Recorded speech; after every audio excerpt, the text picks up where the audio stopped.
Welcome back to the BTS Happy Hour podcast. I'm your host, Andrea. With me today is Morgan. Hey, what's up? Big Hit announced during their corporate briefing on August 13th that BTS will be holding a concert both online and offline. And it's called BTS Map of the Soul 1 concert.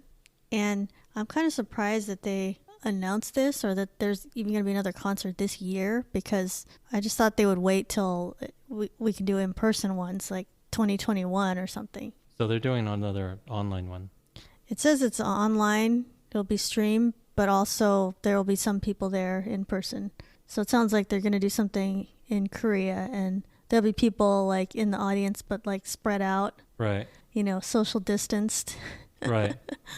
I think maybe it's basically an online. Yeah, and it's going to be paid, so if you want to watch it, you'd have to pay for it. And it's 2 days. That's no problem. So I guess they'll be doing the 2 same. 2 days? So it's a long thing, huh?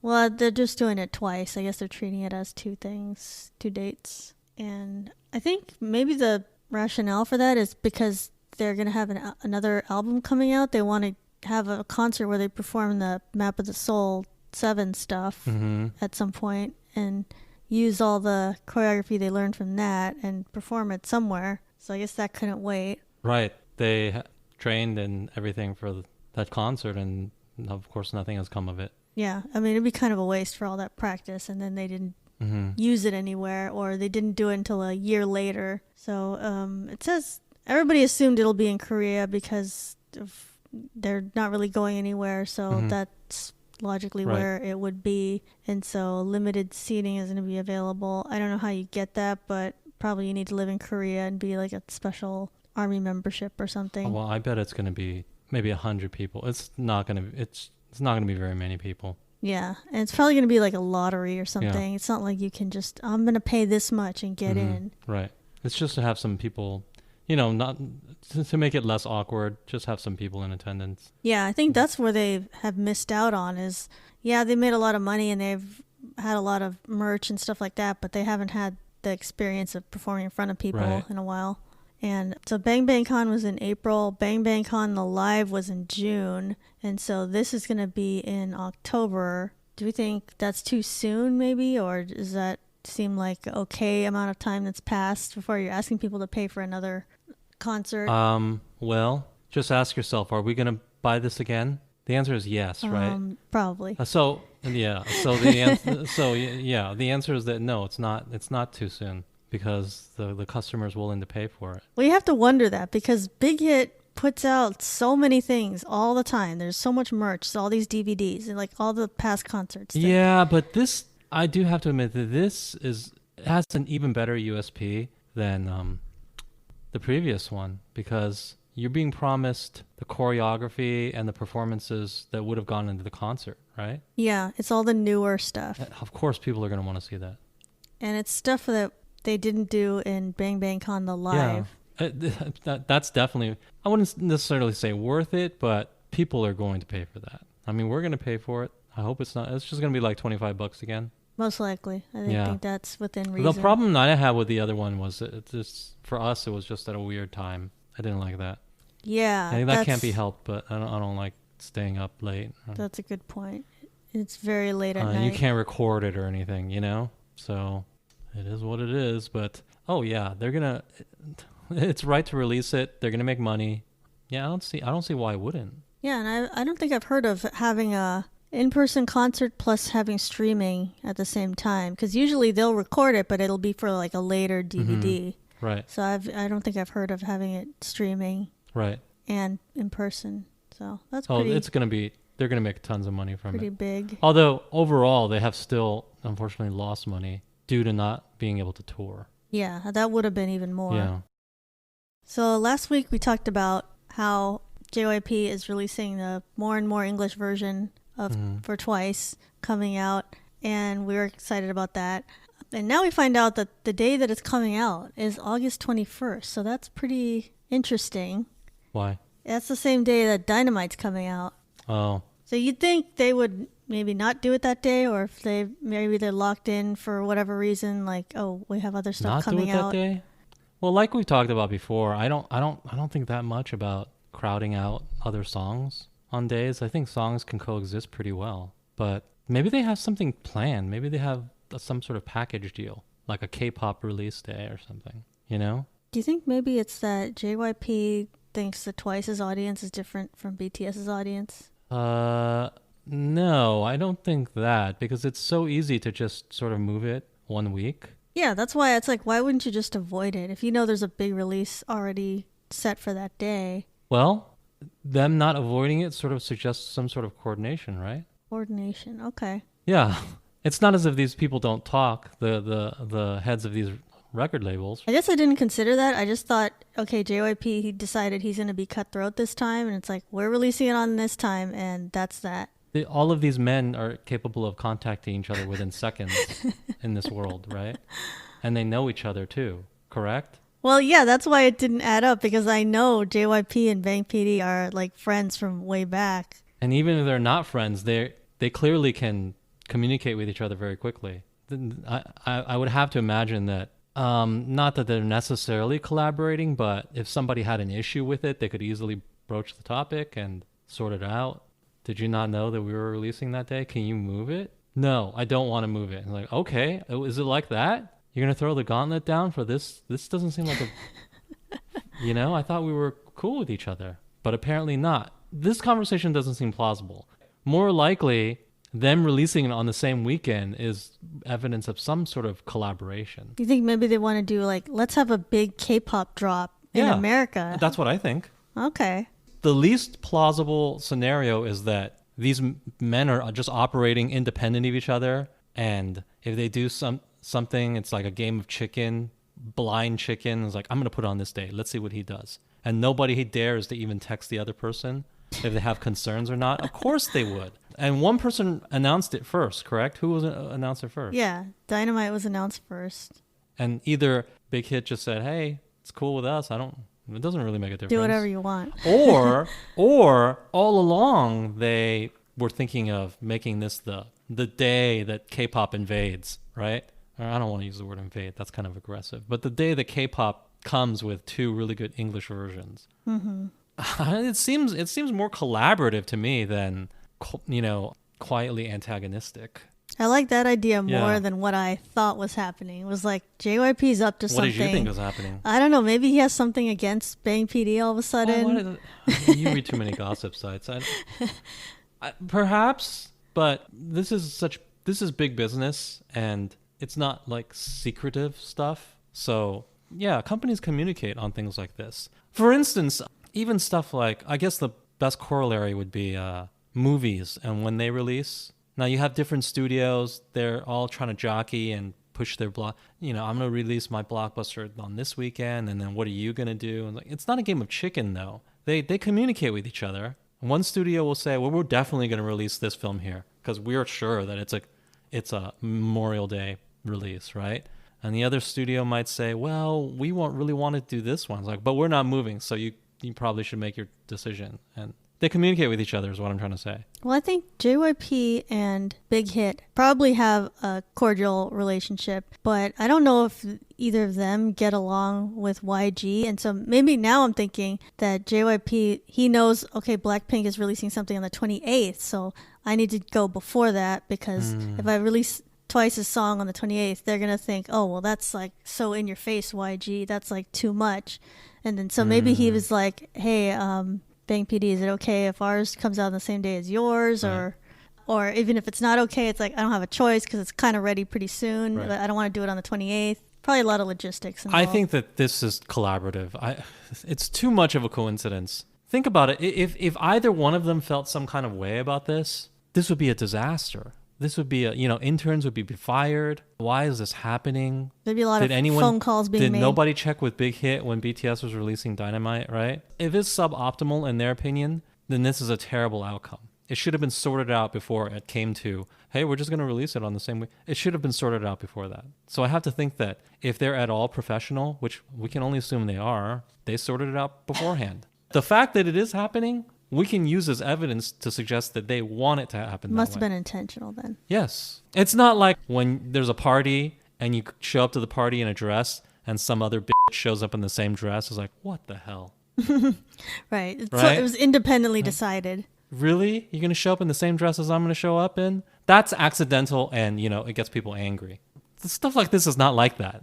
They talked about it. And for whatever reason, they want it. Now, why? I'm not 100% sure. My guess is that they think it'd be cool. They think it'd be interesting to have a K-pop English release day. Or maybe they even package the things together to enter the market. I don't know. This is intentional in my mind. You don't have to worry about it. It's not as interesting. I know. There's no drama or anything. What's funny is I read earlier this week there's a funny story of, I guess, JYP, he's promoting his song that's out. The disco song. Yeah, and It's not good. Yeah, I'm not sure about that one. Yeah, that's my opinion of it. But he was talking about, back in the day, him and Bang PD were roomies in America trying to make it as producers and bringing K-pop to America, and then they failed. Yeah, it didn't work then, whatever year that was, like in the early 2000s. Right, wasn't ready. But it's like they roomed together, and I guess JYP's like just a terrible roommate, and he always left his socks inside out, and then that really angered Bang PD, who had to Why would that anger him? He had to do the laundry because he's younger, so it's like, okay, I guess that's the rule. If you're younger, you have to do more of the chores. Does doing the laundry involve like wrapping the socks neatly or something too? I think it's like harder to wash the socks if you leave it inside out. Why? Because then you got to put it the right side in. Why? And then, that's irritating. You don't want to touch someone's dirty socks. I don't do that.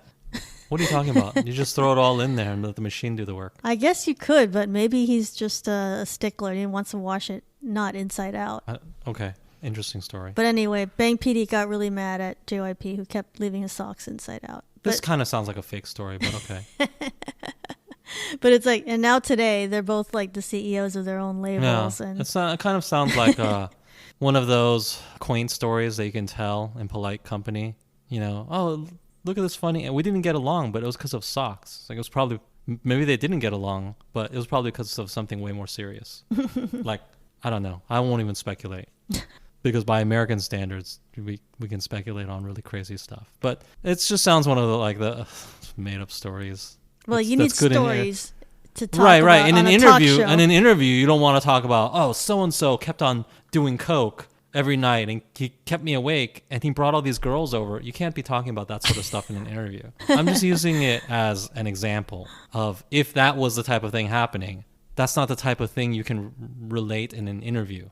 Right. It has to be something pleasant enough. It has to be interesting and funny. You need like a clean anecdote. But it needs to be clean, right? Yeah. It's like, oh my God, JYP and his socks. It's like, what a terrible roommate. So funny.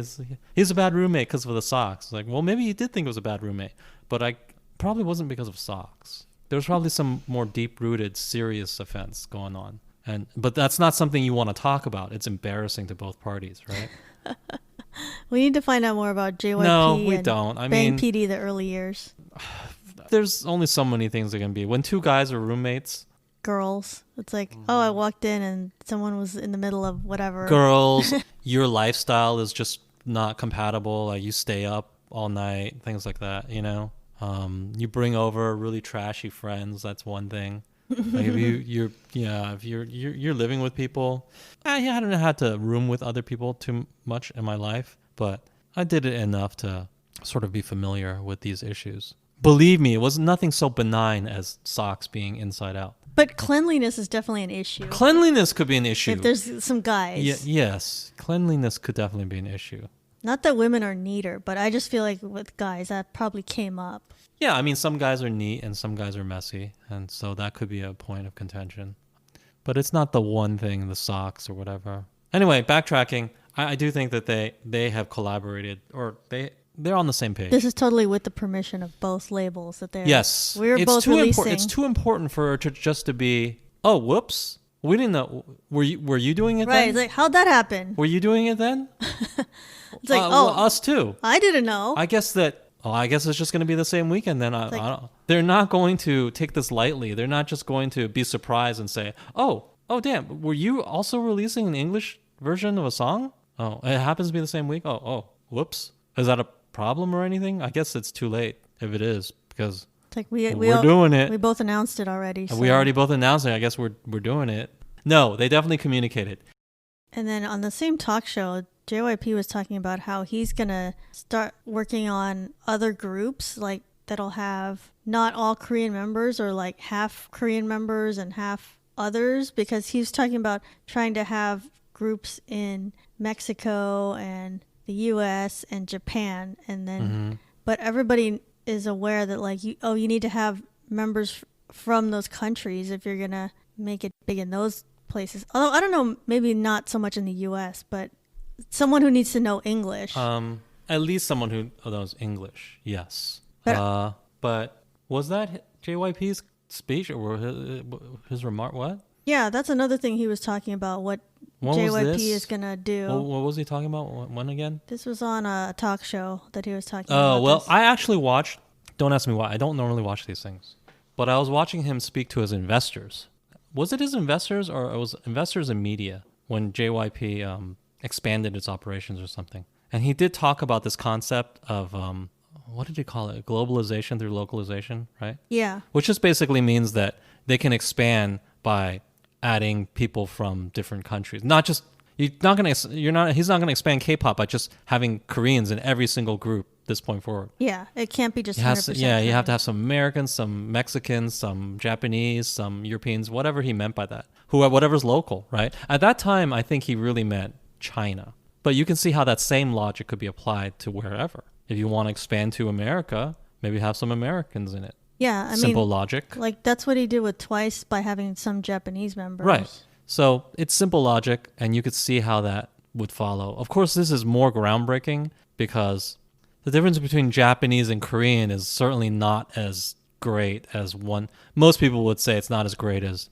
now you have Mexican members, now you have American members, now you have whatever German members, right? That's the part that I was kind of shocked by. Right. It's like, wait, how are you going to have like some Mexicans, some Americans, and some Koreans? Right. Because you can't have zero Koreans. But if you take him at his word, if you take the concept at its word, if you interpret it the way it was presented, then yes, that's what it means. Localization means localization. It doesn't mean, well, if it's too far, then it's still just going to be Koreans. Yeah. But it means localization. It's like American pop stars, or I mean, I don't know how they are in Mexico, but I feel like Americans, they're not going to expect this level of, how hard you have to work. Like they're not used to that whole process. Yeah, and that is the thing that I'm super interested in seeing. If they try to create a K-pop group with Americans, I don't think they're going to change the standards and the practices. Yeah. They're not going to change that because it's going to be as tough. Because they're confident that those standards and practices have served them well and lead to success. They're not going to say, well, the American members, they don't want to work more than 8 hours a day. They're not going to care. They're going to find people who are willing to work more than 8 hours a day. It will be interesting to see how that will turn out, because in my humble opinion, I just think that in general, Americans don't have the same work ethic. They're not used to this sort of burden, right? He's going to have to be really careful with his selection process. But at the same time, there are 60 million people in the United States. There's plenty of Americans who probably are hungry enough to be a pop star and are willing to do the same put forth the same effort. The question is, how easy will it be for JYP to find these people? Yeah. How will it work? I think that's going to be really interesting. Right. I'm definitely not saying it's impossible. I don't think it'll be as easy. And also, what will be the selling point? Because the songs will be all in English. I guess the selling point will just be the overall level of quality. But then there's another thing. Will the people who he's leaned on to train artists, the vast majority of those people are Korean, I'm assuming, right? Right. What's he going to do? Will he bring the trainees over to Korea? It's going to be very difficult for them. Not only will they be introduced to probably a new level of workload, now you're in Korea. Yeah, there's like a language barrier. Yeah, there. And all your coaches are yelling at you in Korean, or maybe some of them know English. But it's just going to be a very tough ask of them. And how will that affect the end product? These are all good questions to ask. He probably will bring them over to Korea because, right. That's where Twice was. Even though they had foreign members, those people right. had to just move there. Right, and it's probably cheaper than opening up a whole new building in LA or something, right? Right. So I have to imagine he'll have tryouts here, but then these people will have to go to Korea, and then what? So that'll be interesting. Yeah, you're right. Even his Chinese members, the Japanese members, they all train in Korea. So if you're a Mexican member if you're an American member, you're going to have to go to Korea. And you'll have to be there for probably years because, like, who knows how long this trainee time is. Right. And what is the typical expectation? Some of these people might be thinking, well, I'll go there for 6 months and then I'll be a pop star. It may not be like that. You may be there a while. Overall, in theory, I agree with it. It's important to have people from different countries. Yeah, for, like, because the even though global appeal. Because even though, yes, the markets are open-minded. I mean, obviously, the American market loves BTS, so it is open-minded to some extent. It's easier, though, if people speak English or if you're drawing members from that country. It's, it just smooths things over. It's going to be easier to create a successful group. But the thing that American companies are not currently doing is they don't have that system in place to produce this level of product. Whereas Korea, they have that system in place. We've never had that system. Even our best boy bands, they didn't train as much, I don't think. No. There's just no way the Backstreet Boys train as much as your typical K-pop band, right? There's just no way. No. And I'm not saying they were lazy or anything like that. I'm just saying they put in less. I don't think they put in years and then debuted. Yeah. And I don't think they, spent, 8 hours a day practicing choreography, things like that. So it would be very interesting to see how that system, what that produces with localized talent. I heard that SM is sort of thinking of the same thing. Oh, okay. Yeah. So you may see a North American SM group at some point.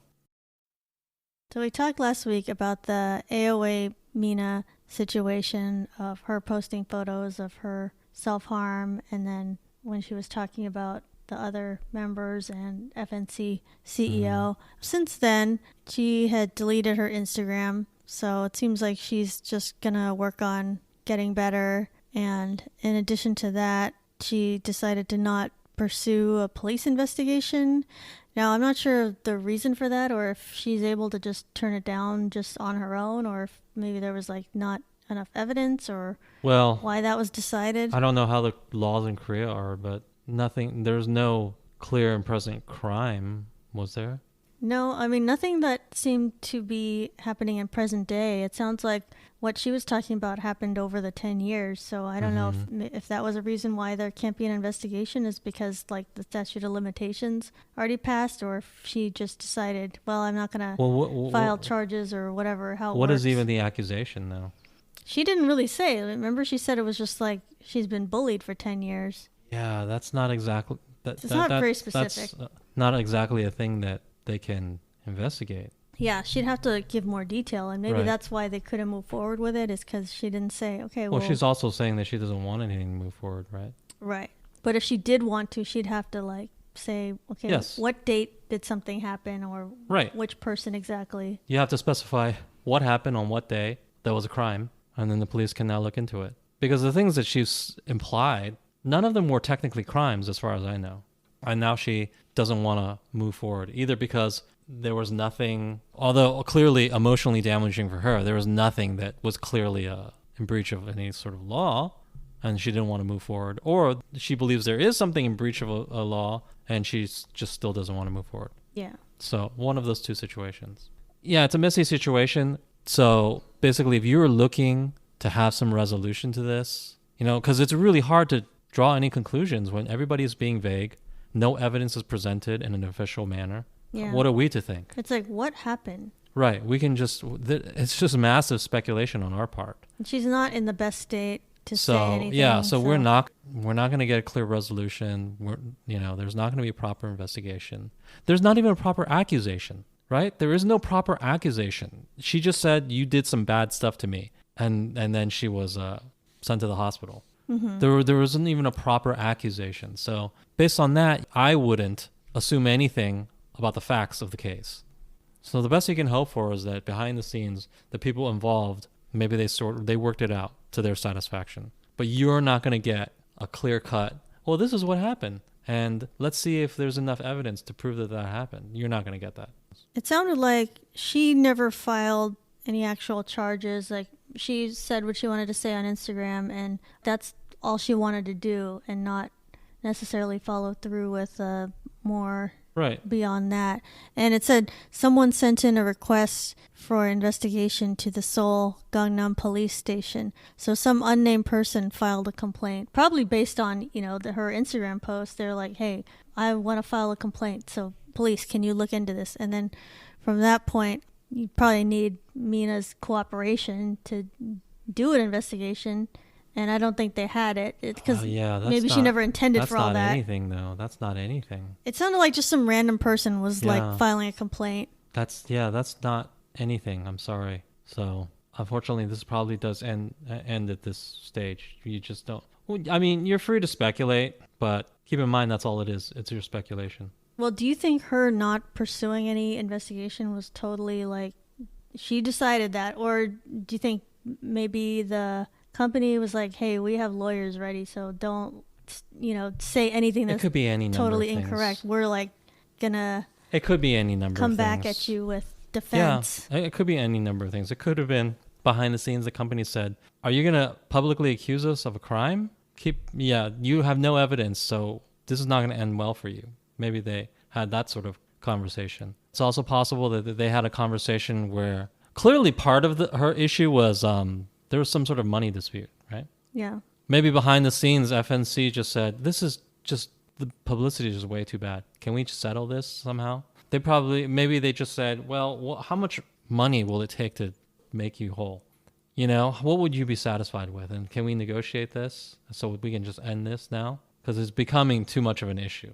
We don't know what kind of conversation was had, if any. And maybe there was no conversation and she just said, oh, it's not worth it. I said what I had to say on Twitter. Right. Maybe she was like, I'm done with what I wanted to say. Yeah, it could be any number of things. But if there was some kind of deal put out there, then it's possible there's an NDA and then no one would say anything. Yes, afterwards. If there's a deal, almost certainly there's an NDA.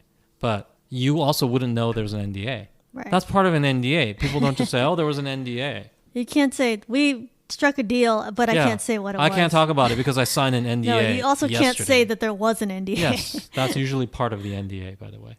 If you still want to believe that Jimin and FNC and I guess Solyeon now, they're all really just bad people and they're evil people and they bullied her, even though there wasn't a specific accusation that was made. If you still want to believe that, go ahead. That's your right. But if you want it to be proven and for them to go through an actual legal process here or investigation, then it doesn't look like that's happening. Yeah, they've decided to either not do it at all or it's being handled privately. And if you want to believe that Mina was just blowing things out of proportion or whatever, I guess you can believe that too. There's no evidence to say one way or the other what happened. You don't have much to go on. On August 13th, Super M came out with a new song and video called 100. And I watched the video. Did you watch the video? Yeah, I watched the video. Of course I watched the video. Yes, Super M, I'm always want to pay attention to whatever they're doing. I don't even know why, but it's just like, since it's this group of all the different people from different SM groups, so it's interesting to see what they'll do. So, yeah, I guess they're going to have I don't know if a new album is going to come after this too or not, but they have a song at least. I think there's going to be a new album. And I think the song is pretty good. It's a little bit generic maybe, but it's good enough that I'll listen to it. I would add it to a playlist. I think it has good vocals and rap and stuff. As far as the video, I could see what they were going for. They want us to think Super M are these like really cool guys and it's like high tech. They are cool guys. They are cool guys. Yeah. But as far as like the aesthetic of what's in the video, it's very futuristic and they have a lot of like leather jackets and stuff and we don't know like that they're leather. Race car kind of You can clothing. tell they're leather? Amazing. I couldn't tell. I just wonder why did they have like head to toe like leather's hard to breathe. They always had to have a jacket with their whole outfit. I'm sure it's just up to the artistic coordinator, designer, or whatever, But yeah, they used a lot of.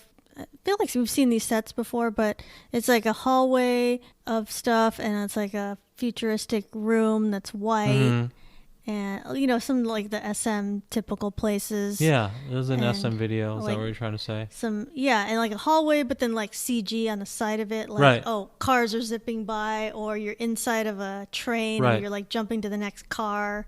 So a lot of stuff like that, very like dynamic. Yeah, there was a lot of the camera moving forward and backward. It's your basic SM video for guys, at least. It was just energetic and interesting, but vapid. I feel like it was too energetic. Like I wanted to like look at their faces sometimes, and Yeah, it would like, I'm like, oh, who it's is cutting this? away. It's cutting away. I quickly. forget which member this is. Whoops, he's gone. They didn't. The camera just was Yeah. like zipping away. I like the whole video, time. but I'll be on record. I like the video. I cannot remember the song at all. I don't remember the song at all. But it wasn't it's not unpleasant as you're listening to it, but it's not memorable after it's over. But while it's happening, I distinctly remember being pleased with it. The I was song, thinking, I like what I'm looking at on the screen right now. It's so hype. yeah, the song sounded similar to the song that they did for the airline commercial. Oh, I don't remember that at all. That's not really a compliment. You're comparing to an airline song, but Well, that was a pretty good song though. oh, okay. But they just But sounded it's sort of similar. generic, is what you're saying. Yeah. It was pretty generic, but at the same time, so generic songs are often popular and good. This video, they had a lot of white and a lot of red. I wonder if that was like on purpose. Like they're trying to have a lot of those colors in there. Sure it was. And I won't be like everybody else and comment on Kai wearing like a Target ad on his. I don't think it was a Well, Target just ad. because it was a circle, that doesn't mean it's Target. I know, it's just a bullseye, guys. It's like the bullseye existed before Target Yeah. existed. I'm pretty sure it's I not didn't a even think Target that. ad. I just thought Oh, there you was a- didn't? No. Oh, well, I just other thought people thought it. that was the color scheme, like red and white. But it was like almost too much red and white, though. You needed to have like one set that was like not red and white. No, some of them were. I can't even remember now. I just remember it was very exciting in the moment, but it wasn't memorable. If that makes sense, it's exciting in the moment, but not memorable. And that's just sort of the way I feel about this video. Do you feel like they featured some different people more this time versus what happened in Jopping? I have no idea because the edits were so fast that I couldn't really tell who was on the screen. It was very fast. I think they showed 10 more though this time. And also keep in mind, I'm not super intimately familiar with the SM guys. I think I know all of their names now though. I can recognize Mark very easily. Yeah. I can recognize Taeyong pretty easily. Yeah, Taeyong, I didn't like whatever they did with his hair because it was Yeah. like red and white or something. And it's But- like, okay, he's wearing a red outfit, so why are you making his hair partly red? That's too Yeah. much. His hair should have just been like a normal color, just like Right. something all one color, not like a streak of red and then everything else something else. Yeah, I've watched it a few times and I have the same feeling every time. I'm thinking, wow, this video is pretty hype. And then after it's done, how did the song go again? Right. I know they said 100 many times. Yeah. We go 100. Yeah. So it's not going to be a classic or anything like that, but it's a really entertaining video. SM, I don't know, maybe they don't like to go in this direction, but they don't tend to have a video where there's a story that happens like, oh, all the members were doing this and then they go here and there and something happens by the end of it. It's more like, let's have different visual set pieces and then show all the different people. They tend to not have a story, it seems like. I guess that's their style. They just want you to look at interesting things and not think too much. I'm fine with that. Yeah, that's fine. I'm totally fine with it. I'm not one of those, let's deconstruct the video. It's a 3-minute video, but let's talk about it for 30 minutes and talk about the symbolism. No. No, I hate I just hearing about want something interesting to look at, and I just want to be entertained while it's on. I don't want a theory, but Right. it seems like they should maybe vary it a little bit with the sets. Like sometimes with videos, it's like they go to the whole other place in the last third of the video. Like they introduce a whole new area. I did think it was interesting how Taemin was like one person that had a slightly different style than everybody else. Like he had a kind of cowboy hat and like more Western outfit going on when Hey. it was showing just him. Yeah, it's just Maybe just that's up his to, personal style was involved in that. it's just up to whoever was running that set. It seems like to me Taemin has his own like really strong fan base of like people that follow his like solo stuff and they probably liked him from Shiny and everything. And it's like, okay, I didn't really get it because all I know is like Taemin from Jopping and I didn't really like go into the whole backstory or history or anything, but I kind of see more of his like star quality in this video. Like he seems like he has a presence. Yeah. Like you could tell he could dance just the way he like walks around. Oh, I mean, all of Super M can dance. They were chosen because well, I don't know that they were chosen because they could dance, but you could just tell they can all dance. Yeah, I mean they gave them all a lot of choreography. Yeah, in this one too. that is certainly these are some of the best members of each of these groups. Yeah. They wouldn't call it a super team if there were some kind of middling people. Yeah, I mean, I'm not trying to be negative about this video. I actually think overall it was pretty good. I just think that there's like too much red and too much white, and some of the styling was like too much, like with the hair colors. Right. But otherwise, it's pretty good. It's a pretty good package that they put together. For some reason in this video, I feel like Lucas was more featured in Jopping, and then like in this one, they barely showed him. I don't know why. But then in his solo section, it was way too red, so it's like you could barely even see who's in it.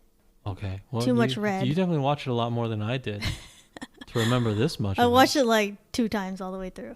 Oh yeah, but yeah, maybe they'll take your criticisms on board and have less red.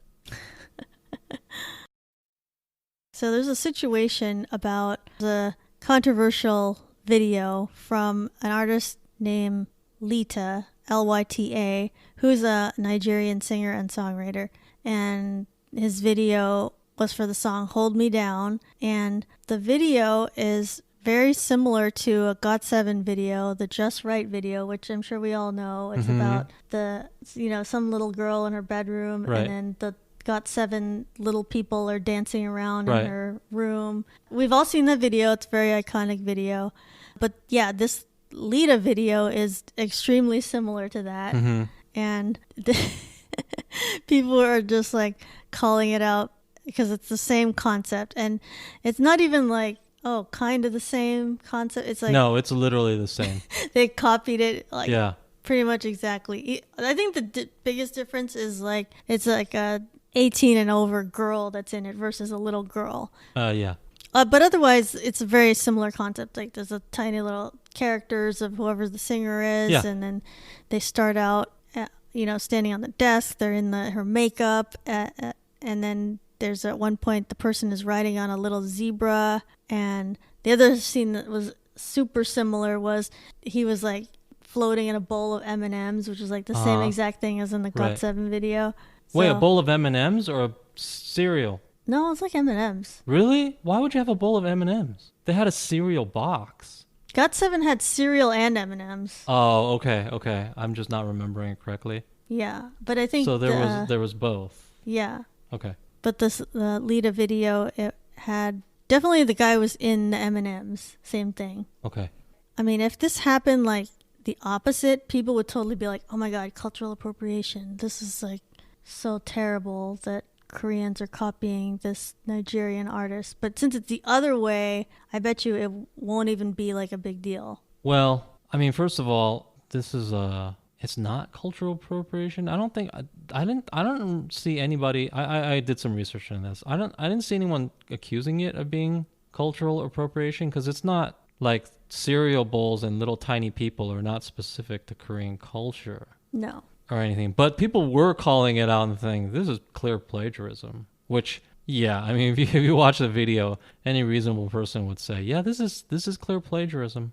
I mean, in a colloquial sense, I don't know if it meets the legal standard of plagiarism. I tend to think that, oh gosh, it's I'm not a lawyer or anything. It was really darn similar. I don't know if that meets a legal definition, but if something does, this probably would. But I'm still hesitant to say, yeah, you should be sued over this or anything like that. But it was very obvious that, okay, they saw the video. They saw the GOT7 video. And they made their video. That's really darn obvious. So I mean, so far I haven't seen any kind of response from JYP or if well, there's no JYP's need. I mean, lawyers. it's a small... I mean, this is not a big artist. Yeah, exactly. That's so what I'm there's no saying. need. It's like K-pop companies, they don't go after other people for like, stuff like that. But it's like, oh, some Western artist sees something that they think was copied from them. They'll be so vocal about it. So I don't know that it... First of all, yes, I don't think it is cultural appropriation, and nor do I think anyone was accusing it as such. It could be plagiarism. You'd have to see the video. It is basically a ripoff. But don't you think the video is pretty like uniquely K-pop? Like that's a K-pop video. It's like what was happening in the video. It's like, oh, like a girl's bedroom and like the No. little people. And it's like all no. cutesy. Like that's K-pop. No, other culture. Okay. And listen, Koreans don't own cute stuff. That's not a cultural thing. So I don't think it. I don't think anyone is even accusing them of being cultural appropriation. I do reverse think cultural appropriation or reverse or whatever. you know, and of course you know my opinion of it. So I don't even think much of any accusation of this. But certainly this, no, it is not any kind of appropriation. Could it be plagiarism? I'm gonna say no, because the idea that the singers are tiny and also they're walking around cereal and breakfast foods and things like that. Can anyone own that concept?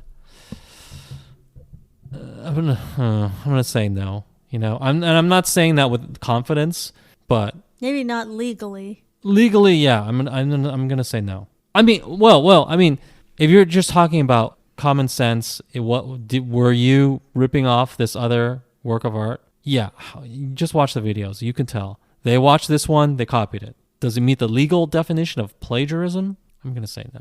And nobody was accusing it of being cultural appropriation, right? Yeah, but that's what I'm saying. Is like only if you're from the West do you accuse everybody else of of cultural course. appropriation. Of course, that's how it works. Yeah. Like if the source material is Korean or the source material is Nigerian, like everybody's just like, okay, I mean, if you want to whatever. talk about, we could have talked about the other, but I guess then we're already here, so we'll talk about it. The other one where Cherry Bullet was accused of it because they sampled a Hawaiian song. Are you not aware of that? No, I didn't hear about that one. Well, Cherry Bullet sampled a Hawaiian song, and then some people were outraged. I don't know. Again, I don't know how many, because it was specific to Hawaiian culture.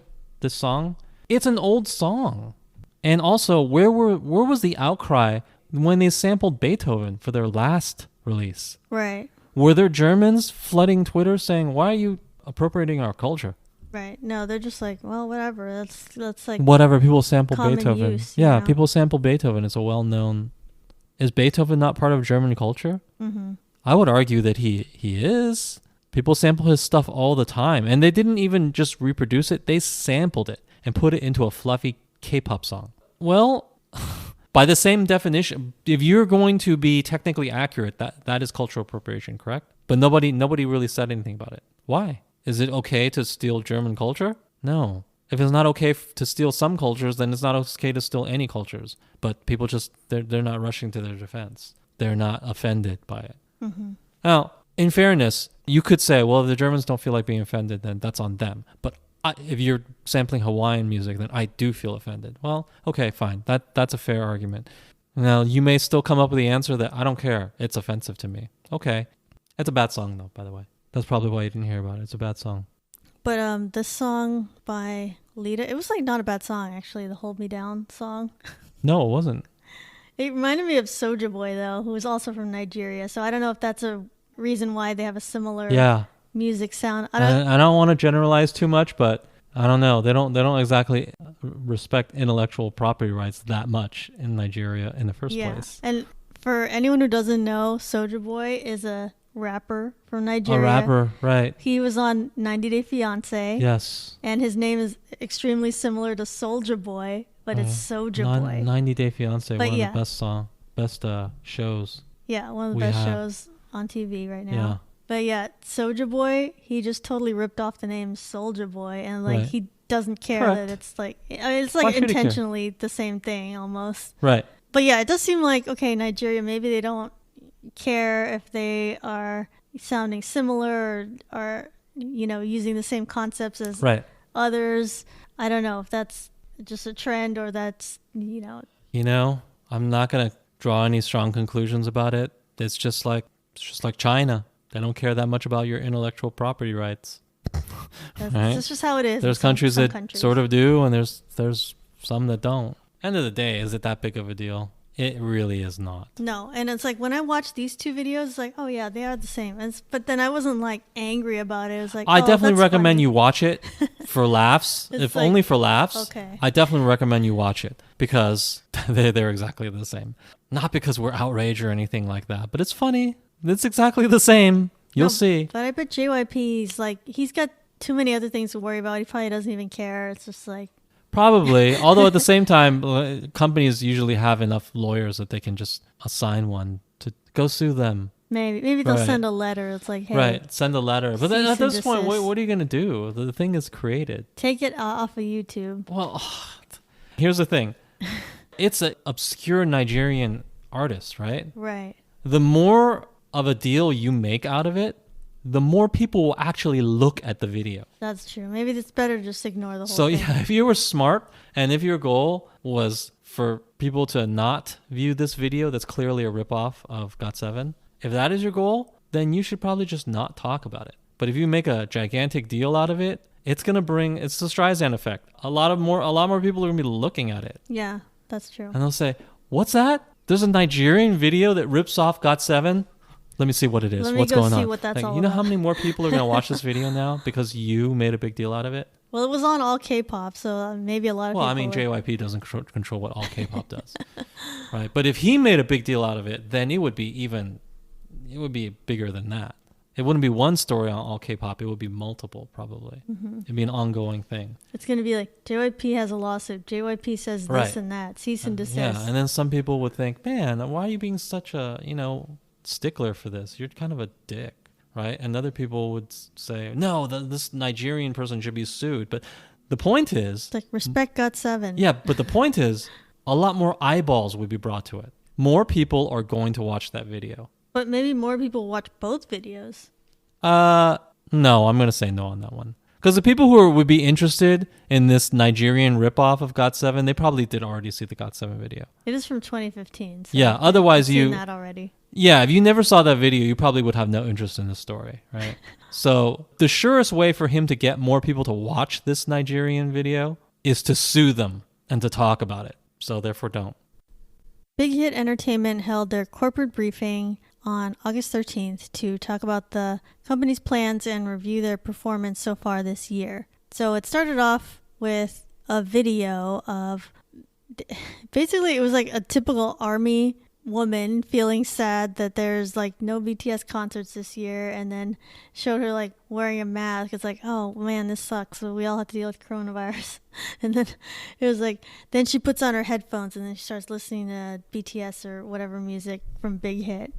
So it started out with that kind of video. I was like, okay, I've never seen a corporate briefing start with that, but okay. But it's like, that captured, I guess, what a lot of fans were feeling like, okay, we couldn't go to concerts this year, and kind of let down by that. So at the beginning of this, Bang PD was talking about all the success they had, even despite this whole pandemic, because they were able to create enough products and have album sales and create a lot of branding.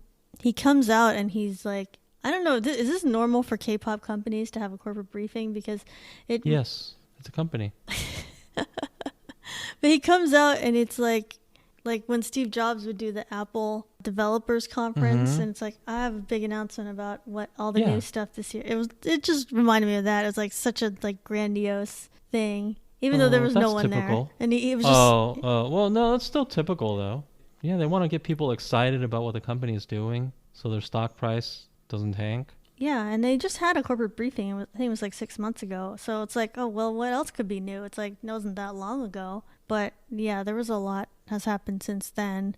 They talked about all the content they've been providing, and what is the philosophy of Big Hit is to provide, good content and artists with sincerity and support them in their creative pursuits, but also to develop all these secondary brands that don't involve the artist directly. So they was talking a lot about that, and so that's why they're creating they already did this before, but like the BT21, all that stuff. But then now they're gonna do Tiny Tan, which are these like little BTS cartoon characters, and the books that have the lyrics on it, and all these other shows that they're gonna have.